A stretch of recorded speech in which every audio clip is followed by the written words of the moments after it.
manifestement, il y a des problèmes de fonctionnement avec cette force régionale.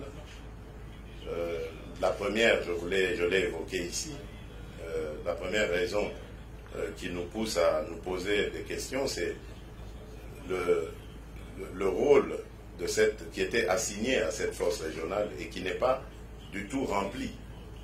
Aujourd'hui, il y a dans certaines localités une cohabitation observée entre les contingents de la force régionale est-africaine et les terroristes du M23, ce qui n'était pas prévu au programme.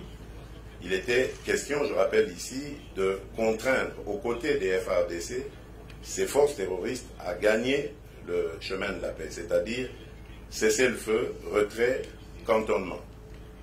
Et aujourd'hui, malheureusement, on constate qu'il y a des forces qui tolèrent. En plus du fait que des officiels, soit des pays de ces contingents, ou des officiels militaires du contingent même, en arrivant sur le sol de la RDC, on dit clairement qu'ils ne venaient pas pour combattre le M23, ce qui n'était pas du tout...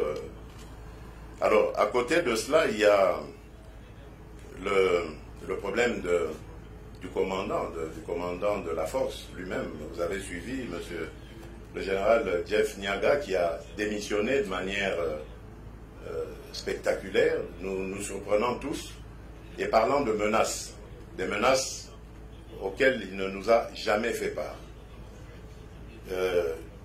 Pourquoi il ne nous a pas fait part de ces menaces, lui seul le sait. Et lorsqu'il décide de quitter la République démocratique du Congo, le Kenya désigne directement un autre commandant de la force sans consultation, comme si cette force n'appartenait que au Kenya. Donc manifestement, il y a un problème dont nous avons besoin de parler pour clarifier la situation. Et comme le mandat s'achève au mois de juin, si à cette date-là, nous estimons que le mandat n'est pas rempli, je crois que nous allons décider de raccompagner ces contingents venus à la rescousse de la République démocratique du Congo avec honneur, les remercier pour avoir essayé d'apporter leur part de contribution à la paix en République démocratique du Congo.